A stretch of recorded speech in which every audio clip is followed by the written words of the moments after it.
Pale, ethereal light shimmered on the geometric, crystalline towers of Étoile, humanity's solitary settlement on the frozen planet Krystallos.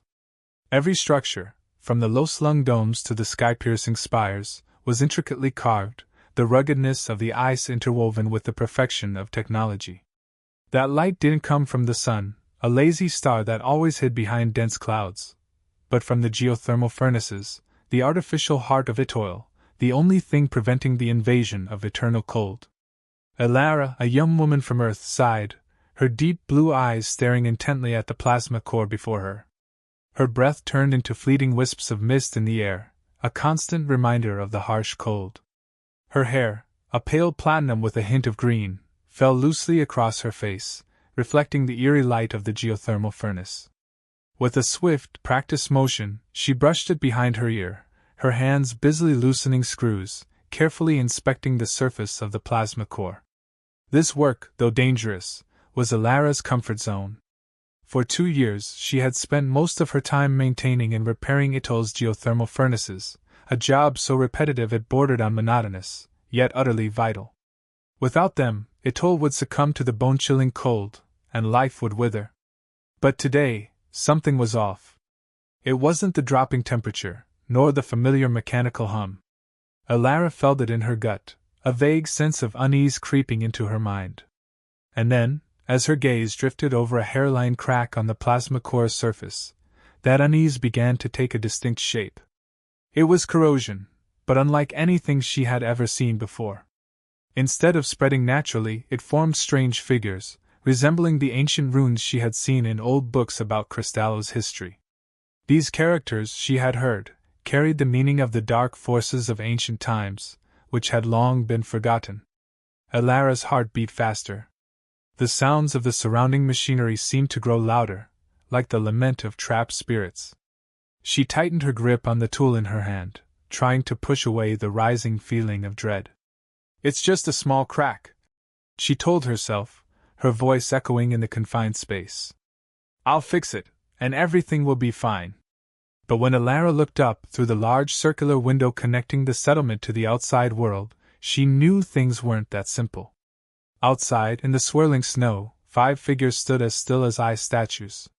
Even in the dim light, Elara could perceive the differences between them: the towering heights, unusual clothing, and different colors of hair. It was like an ancient fairy tale spirit. Their appearance was an omen. A call from the abyss, a reminder that the world was much larger and more mysterious than this small settlement. And from now on, Elara's life would no longer repeat these mundane tasks. A new journey, full of danger and discovery, was waiting for her ahead. "Impossible," Elara breathed, her words swallowed by the howl of the wind. She blinked, forcing her eyes to refocus against the swirling snow that seemed to bleed from the very fabric of Krystallos. 5 figures. Impossible. They hadn't been there a moment ago. 1 second, only the swirling white and the ghostly glow of the distant ice star gate had occupied the vista beyond Étoile's viewport. The next, 5 figures stood as if carved from the storm itself, impossibly still amidst the chaos. They were humanoid, yes, but not human. The first jarring detail was their height. They towered over the snowdrifts, at least 7 feet tall, their bodies slender yet powerful, radiating a subtle, almost painful, luminescence. And then there was the armor. Forget functional engineering, these beings were draped in what could only be described as art. Shimmering silver, like liquid starlight solidified, formed intricate plates and curves that mirrored the geometric patterns of Étoile itself. Gems, no, something more than gems, fragments of captured aurora, perhaps, studded the armor, pulsating with their own inner light, casting fleeting rainbows onto the frosted ground. But it was the hair that truly stole Elara's breath. Cascading past their waists, the lengths of it defied gravity, swirling and shifting as if caught in some private, otherworldly current. Each Valkyrja sported a different hue, ranging from the ice-white of frozen moonbeams to a violet so deep it threatened to swallow the light around it. A sudden, inexplicable urge pierced through Elara's apprehension. A feeling she hadn't known she possessed, a yearning for something vast and ancient, a sense of recognition buried deep within her bones. And yet fear gnawed at her edges. A raw, primal fear born of the alien, the unknown, the power that radiated from these beings like a palpable heat. Against her better judgment, Elara released the safety seal on the viewport's comms panel, her fingers clumsy with a mixture of cold and adrenaline. Étoile Station 2, unidentified individuals. This is Elara, maintenance specialist. Identify yourselves. Her voice, thin and reedy, felt pathetically inadequate against the symphony of the blizzard. The silence stretched, taut and agonizing. Then, as if a switch had been flipped, the 5 figures moved in perfect synchronicity, turning their faces toward Étoile, their luminous eyes piercing through the swirling snow. Greetings, Elara! A voice resonated in her ears, clear and unwavering, yet devoid of any warmth. It bypassed the comms panel entirely, invading her mind directly, a chilling violation of privacy. We are the Valkyrja. We have traveled far to find the Burdenbearer. The words resonated deep within her, triggering a cascade of confusion and unease. Valkyrja. A name drawn from forgotten legends. The Burdenbearer. What ridiculousness was this? Burdenbearer? I don't know what you're talking about. This is a science base. We know what you are. The voice, now sharper, impatient, cut her off. We seek one who can hold the line against the Everfrost. Your purpose is upon you, Elara of Earth. The woman in the center, the one with the hair a pure, untainted white, stepped forward, her eyes locking onto Elara's. A faint, but sharp expression of determination showed up her face. We are the Watchers, the guardian of a bond that will shatter everything in the path of the dark. I am Anya, Anya announced. Do not try to pretend you do not know your duty, Burden 1, the frost has begun.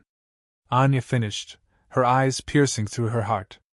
A frisson of cold ran down Elara's spine, a cold deeper than the biting Krystallos wind. A long name was about to be told, and things would not be the same again. It felt like as if something was about to open, and it would come to claim what it was owed. This time was to claim her. Étoile, once a sanctuary of sterile routine, was now vibrating with an alien hum. The Valkyrja, these impossible beings ripped from the pages of half-forgotten myths, had taken up residence, transforming Elara's meticulously organized life into a kaleidoscope of wonder and unsettling strangeness. The first few days were a dance of awkward courtesy and cautious observation. Elara, acutely aware of her grease-stained overalls and the limited space of her quarters, tried to maintain some semblance of normalcy. She still diligently ran diagnostics on the geothermal array, checked the hydroponic gardens, and analyzed atmospheric samples. But now, those tasks were shadowed by the presence of her 5 houseguests, each a walking, talking testament to a history and power beyond her comprehension. The Valkyrja, for their part, were surprisingly eager to adapt to the rhythms of Étoile, though their methods were unconventional. Anya, her white hair shimmering like freshly fallen snow, took a particular interest in the geothermal cores. Elara, accustomed to meticulous calibration with specialized tools, watched in wide-eyed disbelief as Anya simply reached out, her hand hovering over the humming plasma, her face etched in concentration. Runes, the same ancient symbols that Elara had seen etched in the corrosion, appeared to dance on Anya's skin, pulsating with a light that mirrored the energy beneath her hand. Then, with a sigh that echoed through the furnace room, Anya would declare the core balance, and the readings on Elara's monitor would indeed confirm it. Telekinesis, Anya had explained, her voice a soft chime in Elara's mind. A fundamental skill of the Saya. We manipulate the fabric of reality itself. Freya, with her dark braid and a melancholic aura that seemed to dampen the noise around her, gravitated towards the hydroponic gardens. She seemed to possess an innate understanding of the plants, coaxing life from the struggling vegetables with a touch of her hand and a soft, almost inaudible hum. Once, Elara found her standing before a wilted row of genetically modified snow peas, her eyes closed, her hands outstretched. When Elara returned an hour later, the peas were not only blooming, but were producing the biggest harvest of her life. Astrid, on the other hand, embraced Étoile's human technologies with an almost childlike glee, though her enthusiasm often ended in minor chaos. She'd spent an afternoon trying to decipher the workings of Elara's ancient data pad, only to overload the system with a burst of telekinetic energy, blanking the screen and triggering a cascade of error messages. Astrid, however, took it in stride. "Oops. Perhaps a bit too much resonance?" she quipped, her laughter echoing, strangely out of place, in the confined corridors. "Next time, less enthusiasm. More finesse." Linnea, the wisest of the Valkyrja, with a gentle wisdom, spent much of her time examining the data logs of Étoile and helping translate old texts. As Elara, with Linnea around her, feels almost like she was a child again, being led by the hand through ancient libraries and books. Solveig, a girl with the most calm demeanor, with blonde almost white hair that seemed to blend with the frost, who had always been the most devoted sire to the cause, watched silently to be ready to offer aid at a moment's notice. She was more quiet than usual, something that worried Elara. The early days weren't without their challenges. The shared living quarters were cramped, and the Valkyrja's inherent strangeness often left Elara feeling like an alien in her own home. The food was an experience. While the Valkyrja adapted to the limited ingredients available, they had an unfortunate tendency to accidentally vaporize utensils, and were very particular of what they liked. The biggest problem was the nightmares. The dreams started small, fragmented images of towering crystal spires, violet sand reflecting shimmering suns, and ceremonies and rituals she didn't understand. Then, they became more vivid, more persistent. She saw herself in her dreams, but a different her, dressed in armor that seemed to meld with her very being, wielding power that could shatter mountains. The Valkyrja was kind enough to attempt to help Elara unlock the dreams, but when tried, she was pulled into them with Elara as they explored the strange mindscape. The Valkyrja then forbade Elara from using such powers as such, warning that the price would be fatal. The more frequent she explored them, the more confused her old life and her new life became. The lines between the two began to blur. Anya tried to be reassuring. "The key to the past is to look at your present. You will never reach your old strength before you are able to understand your current weakness. Only then, you will be able to access the locked memories once more." One of their discussions, Elara brought up the prophecies again, like before, when the talk of a war with Everfrost and death was mentioned. The hall grew cold in that instant. A feeling of fear washed across the face of Saya. They were clearly distraught with her to continue reading. "These stories are old and useless," Anya said, her expression cold, a rarity to see on her, that made Elara shiver from top to bottom. She stood up, turning her back against Elara, ready to turn on her heel. "Stories of lost hope, it is better to think of present instead of the past," Linnea said softly, turning to Elara with a calm expression. "There are others who wish to read these things as well. We want to protect you, burden 1 inch." But as time went on, Elara was more curious than fearful. "Are you afraid?" Elara asked. "I only wish to help," Freya said. "And these books and prophecies don't help. Only cause harm to one's soul." "And what is so harmful from it?" Elara asked, more confused. She had so many new information, but it just felt like she was being blocked off from more and more questions that was getting created. Elara started to feel as though she was about to be suffocated by the number of questions she had. "Does it tell me what I need to do?" Solveig, who remained more silent than usual, seemed hesitant and scared. Anya noticed it, and quickly brushed the thought aside, not letting her speak. "There are things we can handle. Don't you worry yourself with this." This increased Elara's curiosity. "What do you think is my burden?" Elara asked. "Why have you chosen me? What do you need me for? ... The rest of the sisters remained still, as though they have just seen the death omen himself. No one answered her, and eventually, Elara decided to retire to her chambers. That night she had a particularly vivid dream. She saw a towering fortress, reaching towards a chaotic sky filled with swirling, obsidian clouds. Inside she saw the cloaked figures standing before a throne carved from ice, their faces hidden in shadow, their voices chanting in a language that scratched at her mind. At the end of the vision, all turned to look at her with glowing violet eyes. She bolted upright in bed, soaked in sweat, her heart hammering against her ribs. The frost. They were afraid of something. Elara made a decision. She needed to know. She needed to understand what the Valkyrja were hiding, what this eternal frost truly was, and why it was so important for her to stop it. She had to know what was her destiny to fulfill, what it would truly cost. If the cost was what they had described, Elara needed to know how to prepare herself, ready to make hard choices ahead of her. But the more that the Saya seemed to take information away from her, the more that the curiosity piqued. From now on, Elara will take matters on her own hands. She would take back all the secrets that was taken from her.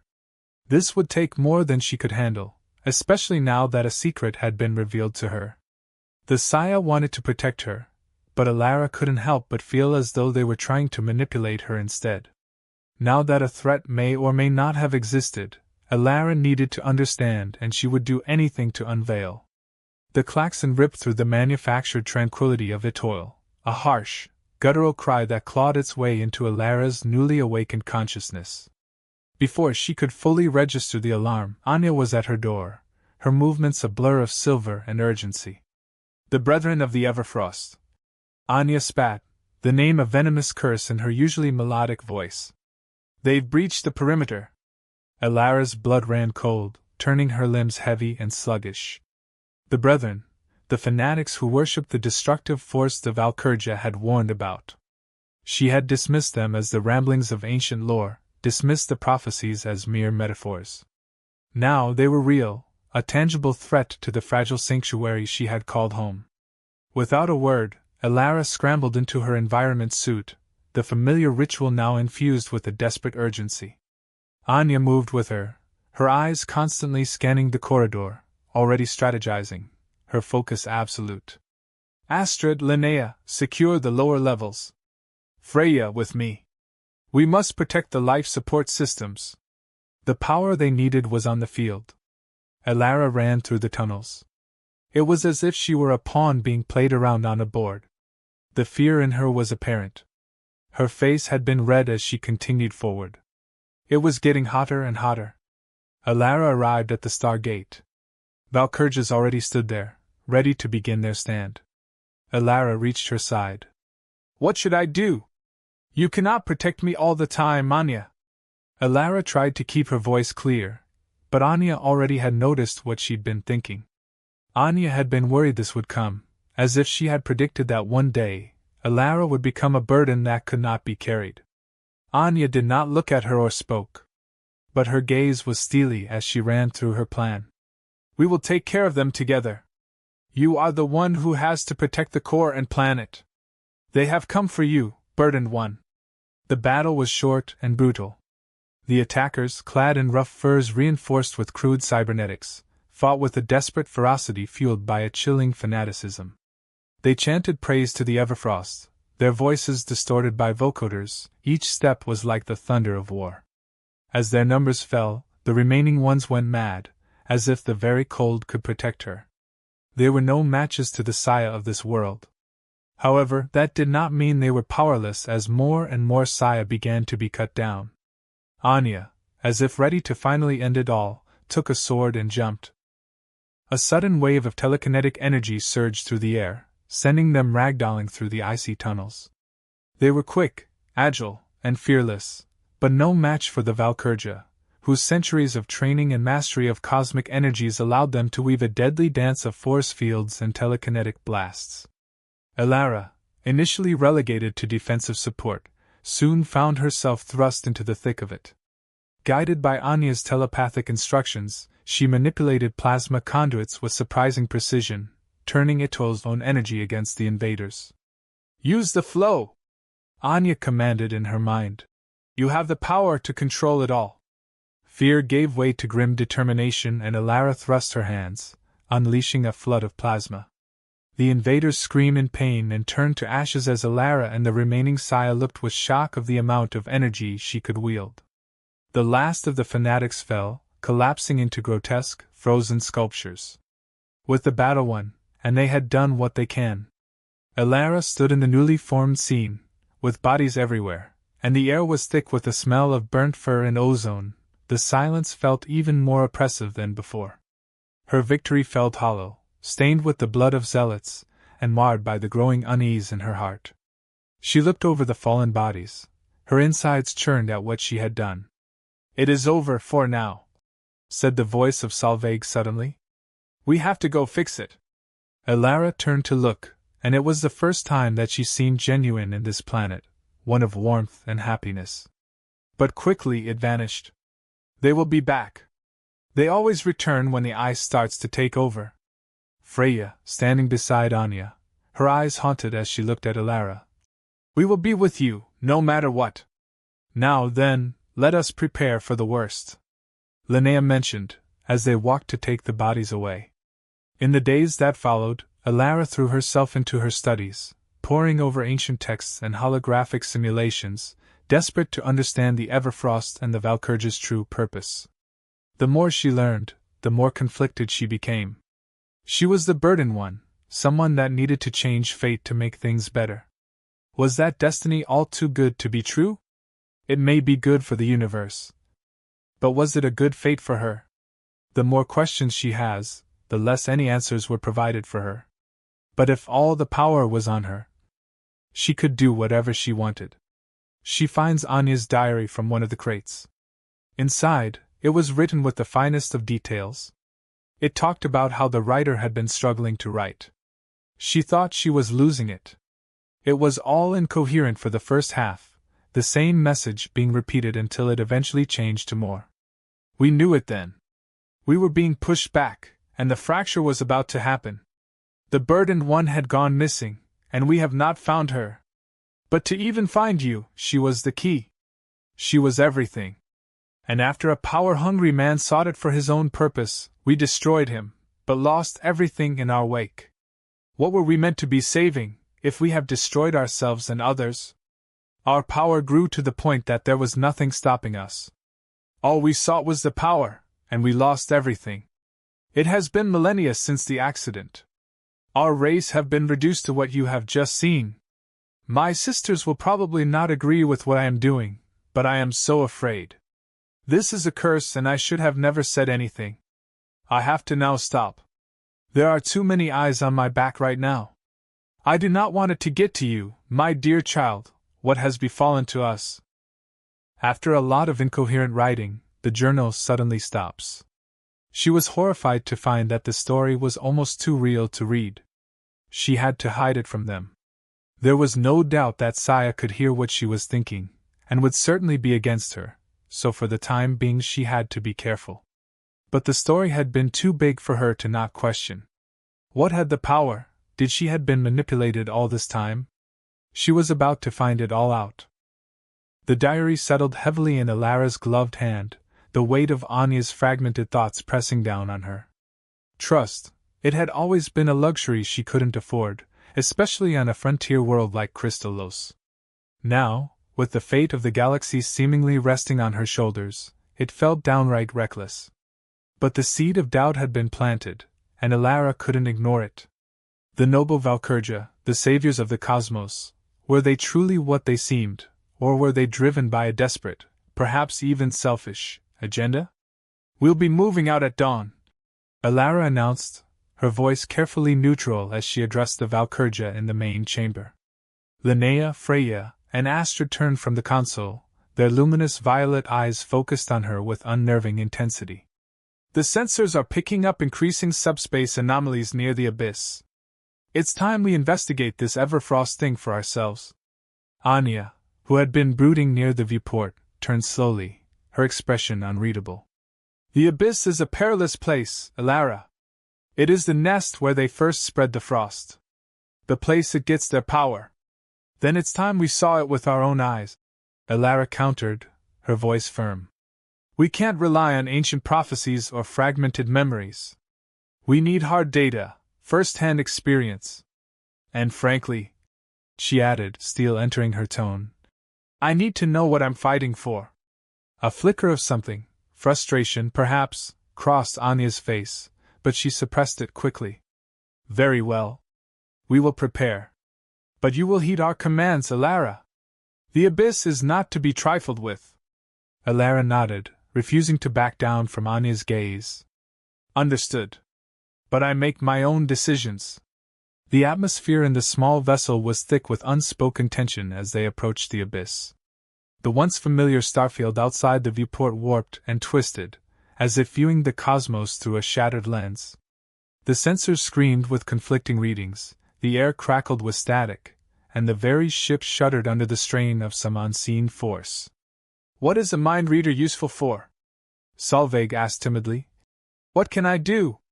As though to answer, the Everfrost itself reached out, a telepathic scream directly into their minds. The journey became an exercise in mental fortitude. Memories, emotions, desires, and fears all came to play out. And for the first time, Elara started to get an understanding of how she could harness power. It was all within her own mind. The more that the images flashed, the more intense and real that it became. Solveig reached out to touch Elara to let her know the pain. Solveig suddenly, and quickly stepped towards Elara. No!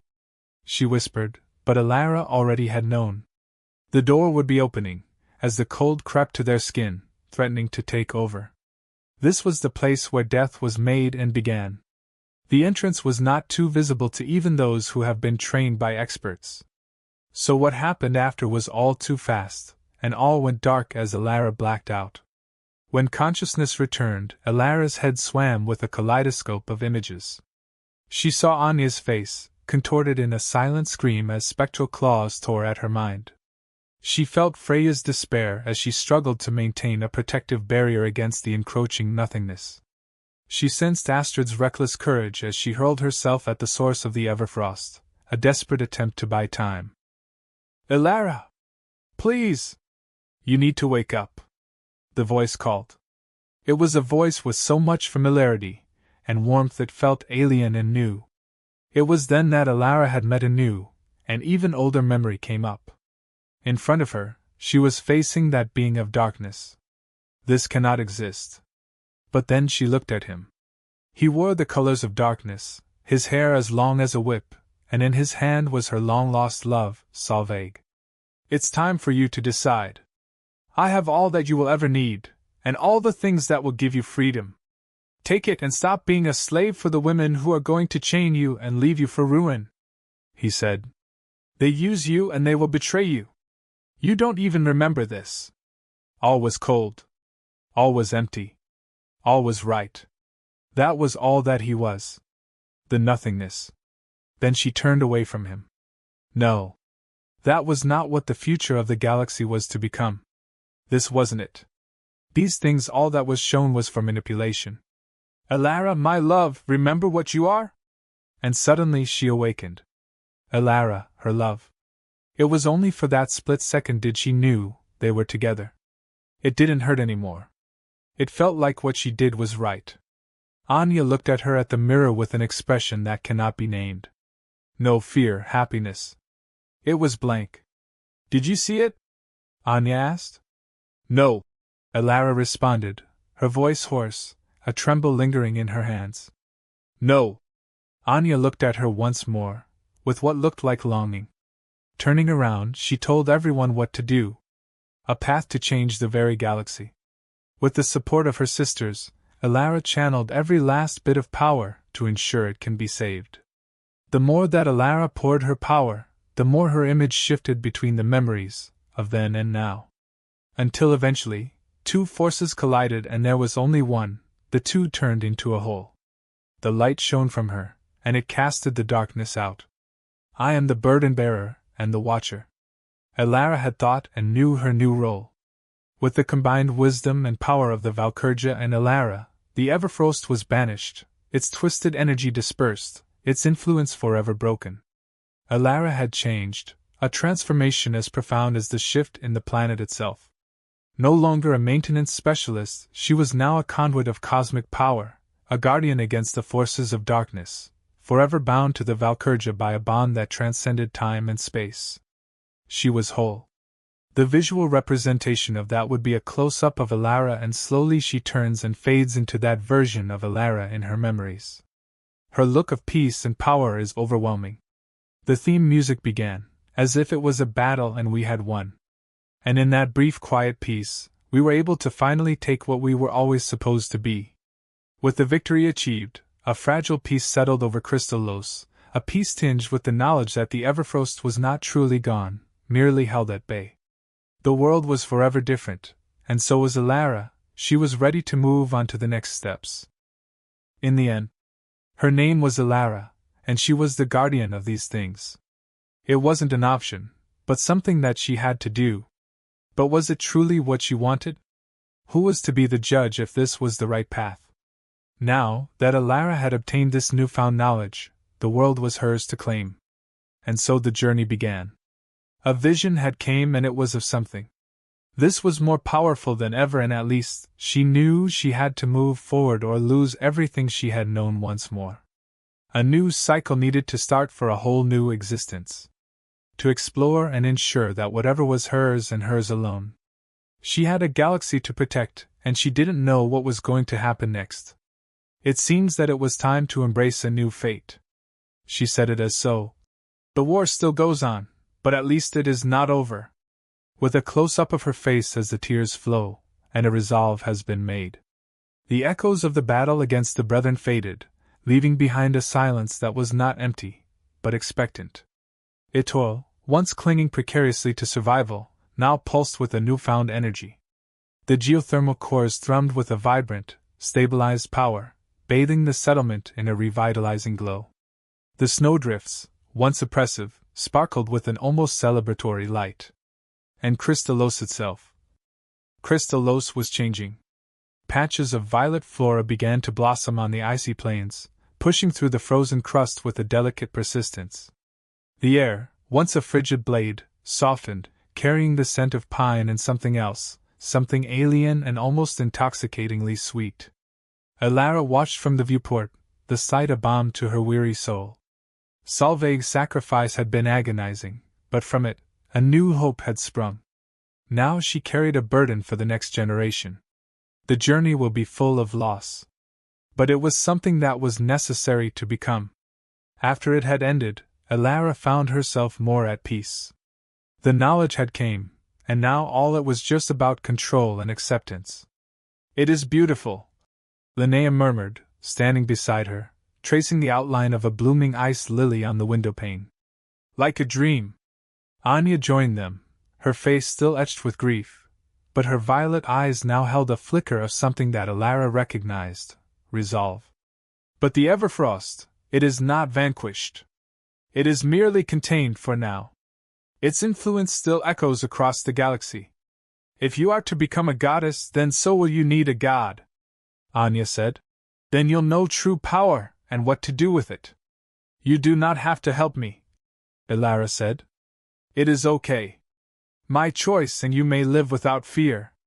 You do not understand, Astrid said. There is no world for Saya to protect. Now the world needs us, Elara. That was when it hit Elara. All she wanted to do was follow it. And if her powers had granted her any sort of help, then that would be what she would need to do. Then let's get going, Elara called. We have a long path ahead of us. The next week saw Elara and the Saya preparing for their journey. They needed to prepare for what might come to them. Elara has begun to understand her full power. The way to wield light was something that was in the reach as well. After years of darkness, there may be hope to finally do something that she could do. The day they finally departed, a hush fell over Étoile. The colonists, bundled in their warmest gear, lined the perimeter, their faces filled with a mixture of awe and trepidation. Elara, now clad in a form-fitting suit of bioluminescent armor, stood before them, the 5 Valkyrja arrayed behind her like a celestial honor guard. Her power had begun to glow like the stars in ice. She had become a part of the land itself.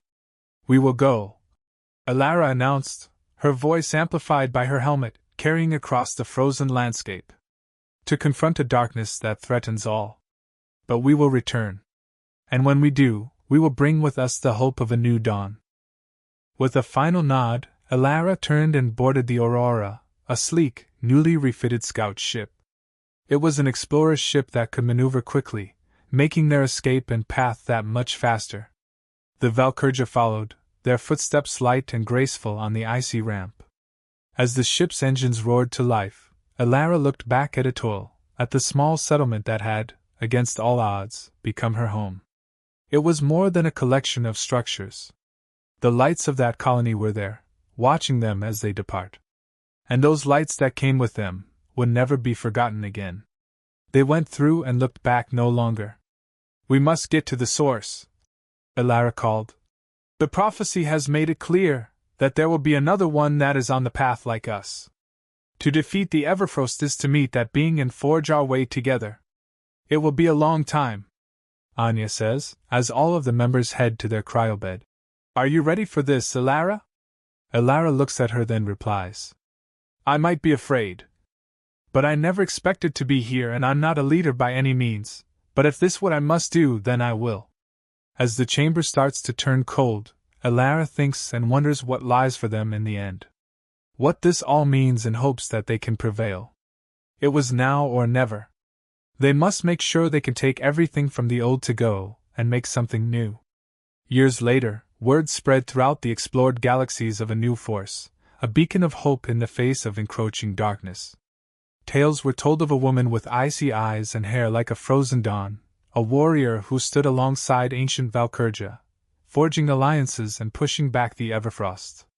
Some called her a goddess, others a savior. Elara, the former maintenance specialist, heard those tales too, whispered around campfires on distant worlds, or transmitted across vast reaches of space. And sometimes, when the darkness seemed overwhelming, when despair threatened to engulf her, she would pause, close her eyes, and feel the familiar touch of a hand on her shoulder, the silent strength of the Valkyrja standing with her, and she would remember the promise. "The battle is still going on, but we will face it together." And so, Elara and Valkyrja would be able to hold the line, protecting the cosmos from the eternal winter, one small spark of hope at a time.